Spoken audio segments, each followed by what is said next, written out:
Hello everyone, I am नवीन कुमार और ये company जो कि स्टॉक मार्केट से पैसे उठाना चाहती है। कंपनी का नाम है जेनिक पावर एंड केबल्स। इसका जो आईपीओ है वो 10 से 12 जून में खुलने वाला है बीच में। और यहाँ पे 110 के प्राइस के ऊपर में अपना आईपीओ लेके आ रहे हैं। कट ऑफ प्राइस पे 1200 का लॉट से तो आपको लगभग 2,64,000 रुपये की जरूरत पड़ने वाली है एटलीस्ट एक फाइल लगाने के लिए। नेक्स्ट यहाँ पर देखने को मिल रहा है कंपनी करती क्या, तो आपने जैसे देखने को मिलता है कि जो एल्यूमिनियम की जो वायर्स होती हैं, जैसे कि हम लोग बाहर मतलब अपने घरों में जो सप्लाई होती है तो वो एल्यूमिनियम के वायर्स नहीं होते हैं, वो एल्यूमिनियम के वायर्स बनाती है। तो एक जगह से दूसरी जगह जिस तार के थ्रू इलेक्ट्रिसिटी सप्लाई होती है वो एल्यूमिनियम के वायर्स ये कंपनी बनाती है। राइट, अब यहाँ पे कंपनी जो है टोटल 50 करोड़ रुपए के आसपास में उठाना चाह रही है और खुद की वैल्यू लगा रही है 150 करोड़ के आसपास में। राइट, तो ठीक ठाक यहाँ पर अच्छी खासी, खैर ठीक ठाक ही नहीं, अच्छी खासी वैल्यू यहाँ पर लगाई जा रही है। कंपनी के जो मालिक लोग हैं जिनके पास में कंपनी का लगभग 100% मालिकाना हक था, उनके पास में आफ्टर दी आईपीओ लगभग 65% रह जाने वाला है। अच्छा खासा कंपनी पैसा उठा रही है मार्केट से, but still 65% is again good.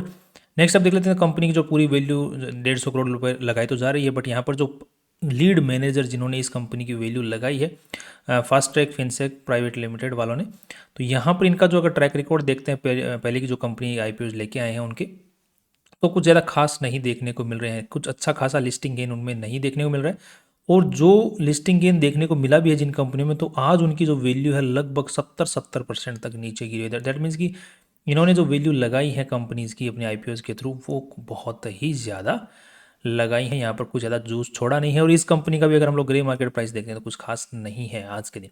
But हम फिर भी कंपनी को एक बार देखने की कोशिश करते हैं। कई बार क्या होता है कि पहले का ट्रैक रिकॉर्ड खराब होता है, बट जो आने वाली कंपनी है उसका ट्रैक रिकॉर्ड अच्छा बन सकता है। There are chances, because company to company, management to management differ करता है सिस्टम। अब यहाँ पर हम लोग देखते हैं तो सबसे पहले कंपनी जो पैसे उठाने का क्या करने वाली है, तो यहाँ पर देखने को मिल रहा है कि 23 करोड़ रुपए तो वर्किंग कैपिटल रिक्वायरमेंट, जो कि रोज़मर्रा का जो कंपनी का नॉर्मल जो बिजनेस चल रहा है उस बिजनेस में काम में लेने वाली है। और बाकी जो है एक नया सेटअप करने वाली है, नया प्लांट कंपनी बोल रही है हम लगाना चाहते हैं, 11 करोड़ रुपए वहाँ खर्च करने वाली है और बाकी 5 करोड़ रुपए से कंपनी के ऊपर जो लोन है वो चुकाना चाहती है। कंपनी को आज के दिन शशांक जैन जो है वो चला रहे हैं। एंड कंपनी में कोई खास केसेस वगैरह नहीं है। 2011 में इसकी शुरुआत हुई थी एंड उसके बाद में इन्होंने ये जो माइलस्टोन्स हैं वो टच किए थे एंड अभी चल रही है। कंपनी की कोई होल्डिंग कंपनी सब्सिडरी कुछ भी नहीं है। एंड यहाँ पर जो इन्फॉर्मेशन है शशांक जैन के बारे में ये आप लोग यहाँ पर पढ़ सकते हैं कि कितना एक्सपीरियंस है और कितनी सैलरी वगैरह लेते हैं। तो 2.5 लाख रुपए महीने की सैलरी आज के दिन उठा रहे हैं। कंपनी की जो फैक्ट्री है वो कंपनी द्वारा ओन्ड है। रजिस्टर्ड ऑफिस जो है वो कंपनी द्वारा ओन्ड नहीं है, कंपनी प्रमोटर द्वारा ओन्ड है। और यहाँ पर जो लोगो जो कंपनी यूज़ करती है वो अभी तक रजिस्टर्ड नहीं है, उनको अप्लाई किया जा चुका है। और यहाँ पर जो कंपनी वेबसाइट यूज़ करती है वो वेबसाइट आईपीओ लेके आने के बाद ही बनाया हुआ देखने को मिल रहा है। दैट मीन्स कंपनी के पास में खुद का वेबसाइट भी नहीं था। यूजुअली नहीं होता है, छोटी कंपनियां जो होती हैं जो नॉर्मल लेवल पे काम करती हैं उनके पास में वेबसाइट की ज़रूरत नहीं होती, बिकॉज उनका जो पूरा सिस्टम होता है वो ऑफलाइन सिस्टम से चलता है। और दूसरी बात कि जो एल्यूमिनियम के वायर्स होते हैं इलेक्ट्रिसिटी वाले, उनका सरकारी ऑर्डर ही होता है मेनली। राइट, तो वो वैसे भी ऑनलाइन बैठ के वेबसाइट चेक नहीं करेंगे, वो डायरेक्ट कंपनी के पास में पहुंचेंगे और ऑर्डर देते हैं। बल्क ऑर्डर्स होते हैं क्योंकि रिटेल कस्टमर्स को ये सब चीज़ें ऑर्डर नहीं करता है। नेक्स्ट यहाँ पर कंपनी के पास में 71 एम्प्लॉयज़ आज के दिन काम कर रहे हैं। और साथ में ही कंपनी की जो मेनली जो पैसा आ रहा है वो एल्यूमिनियम वायर रॉड्स के थ्रू कंपनी पैसा कमा रही है। कंपनी का जो मेनली रेवेन्यू है वो उत्तर प्रदेश, राजस्थान इनसे सबसे ज़्यादा आ रहा है। दूसरा दिल्ली से भी ठीक ठाक रेवेन्यू निकल के आ रहा है। यहाँ पर एम्प्लॉयज़ कितने काम करें उनकी है। और यहाँ पर कैपेसिटी की कंपनी जो फैक्ट्री जो है वो कितनी कैपेसिटी पे काम करे, तो that over it is showing 60% capacity पे काम कर रही है। और पिछले साल जो है 63% पे काम कर रही है। तो यहाँ पर डिक्लाइन देखने को मिल रहा है। तो यहाँ पर एक सवाल खड़ा होता है, कंपनी बोल रही है कि हम नया सेटअप करने वाले हैं फैक्ट्री सेटअप, तो मेरे को समझ में नहीं आ रहा कि जो इंस्टॉल्ड कैपेसिटी जो लगी हुई है वही पूरी नहीं हो पा रही है और जो भी डिक्लाइनिंग नेचर में है, तो किस लिए, कौन सा सेटअप, कैसा सेटअप। ये कंपनी की फैक्ट्री के अंदर की फ़ोटोज़ आप लोग देख पाएंगे। ये तार देख लो बनता हुआ दिख रहा होगा आपको। ये भट्टियाँ हैं जिसमें एल्यूमिनियम डाला जाता है, एक साइड से दूसरी साइड से निकलता है। And these are employees and all we can say here is the total कुछ कस्टमर्स, कितने नंबर जो कस्टमर्स हैं, कितने कस्टमर उससे कितना परसेंट रेवेन्यू कंपनी के पास में आ रहा है। यहाँ पर देखने को मिल रहा है ये जो पर्टिकुलरली जो वायर के जो बनाती है पूरे बंडल के बने बनाए पड़े हुए हैं, ये रॉ मटेरियल कंपनी यूज़ करती है। कचरा भी यूज़ करती है और जो एल्यूमिनियम के जो बिलेट्स होते हैं उनको भी यूज़ करती है वायर बनाने के लिए। तो ये कचरा जैसे एल्यूमिनियम के जो कैंस होते हैं उनको कचरा, और ये जो यूज्ड हैं उनको भी यूज़ करती है, जो पुराना ख़राब माल हो चुका है एल्यूमिनियम के वायर जो हैं, जिनके ऊपर भरोसा ख़त्म हो गया है या फिर इनका रेजिस्टेंस बढ़ गया है, क्योंकि इलेक्ट्रिसिटी में रेजिस्टेंस एक बहुत बड़ा रोल प्ले करता है। तो रेजिस्टेंस उनका वापस रिन्यू करते हैं, उसको इम्प्योरिटीज़ हटाते हैं उसकी, राइट। तो ये कंपनी का हम लोग बेसिक स्ट्रक्चर अब देखा, और अब थोड़ा सा देखते हैं कंपनी के अंदर में कितना पैसा लगा हुआ है। तो यहाँ पे देखने को मिल रहा है कि 71 करोड़ रुपीज़ इस कंपनी में लगे हैं, जिसमें से इन्वेस्टर्स का जो पैसा लगा है वो लगभग 25 करोड़ रुपीज़ ही लगा है। बाकी जितना भी पैसा लगा है लगभग डेट टू इक्विटी रेशियो अगर देखा जाए तो 2:1 का रेशियो निकल के आता है, जो कि बहुत बेकार निकल के आ रहा है। दैट मीन्स कि शेयर होल्डर्स का जो पैसा है ज़्यादा, कम पैसा लगा हुआ है, बाकी इन्वेस्टर्स उधारी का पैसा ज़्यादा लगा हुआ है इस कंपनी में। नेक्स्ट यहाँ पर देखने को मिलता है कि 1 second, let me show it to you. वे जो मेनली पैसा है वो कहाँ पर लगा हुआ है, तो उसकी अगर हम लोग देख लेते हैं तो जो एसेट्स हैं, 1 सेकेंड में आपको एसेट्स तो दिखाना भूल गया। तो यहाँ पे देखने मिला इन्वेस्टमेंट तो कुछ खास नहीं है, बट यहाँ पर कंपनी के पास में इन्वेंट्री अच्छी खासी पड़ी, जो पिछले साल तक 13 करोड़ की थी, वो इन्वेंट्री आज के दिन बच के 22 करोड़ रुपए की हो चुकी है। दैट मीन्स कंपनी का रेवेन्यू नहीं बढ़ रहा है, बट कंपनी इन्वेंट्री इकट्ठा किए ही जा रही है। तो ये यहाँ पर थोड़ा सा रेड सिग्नल नज़र आता है। पहला रेड सिग्नल तो हमें ऑलरेडी 2-3 नज़र आ चुके हैं, ये अगला रेड सिग्नल मेरे को नज़र आ रहा है कि कंपनी क्यों इतना इन्वेंट्री इकट्ठी कर रही है जब रेवेन्यू नहीं, मतलब सामने से ऑर्डर ही नहीं आ रहा है या फिर रेवेन्यू नहीं बुक हो रहा है। तो नेक्स्ट यहाँ पर देखने को मिल रहा है कि 30 करोड़ का कंपनी के पास में ट्रेड रिसीवेबल्स है। पिछले साल 9 करोड़ था, इस साल सीधा ही बढ़ के 30 करोड़, लगभग 20 करोड़ रुपए से रेवेन्यू ट्रेड रिसीवेबल्स है, 200% बढ़ गया। That's again very negative. अब यहाँ पे देखने को मिल रहा है कंपनी का पूरे साल का जो रेवेन्यू है वो पिछले साल के मुकाबले देखने को मिल रहा है कि क्या था, बढ़त में नहीं है। देख रहे हो 340 था, यहाँ पे 350 है, तो लगभग 10-15 करोड़ रुपए के आसपास का यहाँ पर रेवेन्यू इंक्रीज है, जिसको अगर हम लोग टर्म्स में देखते हैं तो 5% का इंक्रीज यहाँ पर देखने को मिल रहा है, 4-5% का।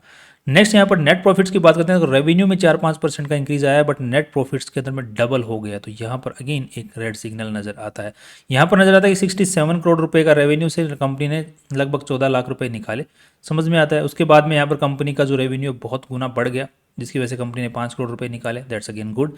बट यहाँ पर नज़र आ रहा है कि कंपनी का रेवेन्यू कुछ खास नहीं बढ़ा, बट कंपनी ने नेट प्रॉफिट बहुत अच्छा निकाल लिया, जबकि कंपनी का इस बीच में एम्प्लॉय बेनिफिट जो एक्सपेंसेस है वो भी बढ़ गया है। उसके बावजूद इतना बड़ा नेट प्रॉफिट निकाल लिया कंपनी ने। जबकि कंपनी का अगर हम लोग देखते हैं प्रोडक्शन नहीं बढ़ा, प्रोडक्शन घटा है, उसके बावजूद निकाल लिया। दैट्स आई थिंक समझ के बाहर की चीज़ है मेरे लिए थोड़ी। नेक्स्ट कैश फ्लो की अगर बात करें तो कैश फ्लो इस पर्टिकुलर सेगमेंट के अंदर में ठीक है, मेरे को इसमें कैश फ्लो से ज़्यादा शिकायतें नहीं हैं। यूजुअली होनी चाहिए बट यहाँ नहीं है, यहाँ बिकॉज यहाँ पर कंपनी का cash flow is positive, here is also positive. ये तो not in the positive sense positive, but this is in the positive sense positive, this is also in the normal sense positive. But यहाँ पर तो खैर पूरा data ही मुझे थोड़ा सा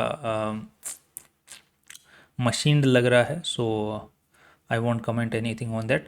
सो फाइनल जो एडवाइस कंपनी के ऊपर में बन रही है उसको एक बार फाइनली एक बार कंपेयर करके देख लें। दूसरी इसी सेक्टर में कंपनियां काम कर रही हैं, तो एक कंपनी का नाम है हिंद एल्यूमिनियम इंडस्ट्रीज और दूसरी है आर्फिन इंडिया लिमिटेड। अब यहाँ पर देखने को मिल रहा है कि कंपनी का जो, एक सेकंड में आपको दिखा देता हूँ, कंपनी की जो पी रेशियो निकल के आ रहा है वो लगभग 156 करोड़ और 9 करोड़ के हिसाब से अगर हम लोग देते हैं 9 करोड़ का मैं वैल्यू नहीं लगाने वाला यहाँ पे। सीधी सी बात है, मैं 5 करोड़ की जो वैल्यूशन पिछले साल की जो नेट प्रॉफिट्स है उसको यूज़ करने वाला हूँ, बिकॉज इस बार का डेटा जो थोड़ा सा मशीन लग रहा है, मेडअप लग रहा है, जिसकी वजह से तो यहाँ पर 30 का पी रेशियो निकल के आता है। 30 का पी रेशियो को अगर हम लोग कंपेयर करके देखते हैं तो हिंद एल्यूमिनियम का 6 का पी रेशियो है और इस कंपनी का आर्फिन इंडिया का 50 का है। सो पी रेशियो के हिसाब से कंपनी ने जो वैल्यू है वो नॉट गुड, आईपीओ के अंदर में लेके आने वाली वैल्यू नहीं है। नेक्स्ट अगर हाँ दोनों ही कंपनियों के मुकाबले अगर मान के चलो दोनों की कंपनियों की अगर पी रेशियो जो है वो 30 और इसके अंदर में कोई इश्यू नज़र नहीं आता, अगर हमें मेड अप कुछ मशीन नहीं लिखता, तब हम लोग बता सकते थे कि बोल सकते थे कि हाँ ठीक है वैल्यू अच्छी है। बट यहाँ पर मशीन नज़र आ रहा है डेटा थोड़ा, जिसकी वजह से गड़बड़ नज़र आ रही है, जिसकी वजह से I want to see this P ratio as a good indicator. Next again अगर पी बी रेशियो की हम लोग बात करते हैं तो 25 नेटवर्थ 25 करोड़ रुपीज़ की और यहाँ पे 50, सो 75 से 150, तो लगभग 2 का पी बी रेशियो निकल के आता है, जिसको अगर हम लोग यहाँ पर कंपेयर करते हैं तो इसके दोनों के मुकाबले ही कुछ ज़्यादा कम कंपनी ने सहूलियत नहीं दी है। सो आई वुड से कि कंपनी ठीक है, अच्छी है, इस्टेब्लिश्ड है, कंपनी के लोगोज वगैरह भी रजिस्टर करवा ली, कोई दिक्कत नहीं है, फैक्ट्री ओन्ड है and everything is fine. Company का बिजनेस भी ठीक चल रहा है, रेवेन्यू भी ठीक ठाक चल रहा है, बट यहाँ पर जिस जो वैल्यू लगाने की कोशिश की गई है वो वैल्यू सही नहीं है। और कम इस लीड मैनेजर जो कि इस कंपनी का आईपीओ लेके आ रहा है उसके जो पहले का एक ट्रैक रिकॉर्ड भी हमें दिखा रहा है कि ये वैल्यू ज़्यादा लगवाता है, जो कि इन्वेस्टर्स के लिए खतरा बनती है यूजुअली।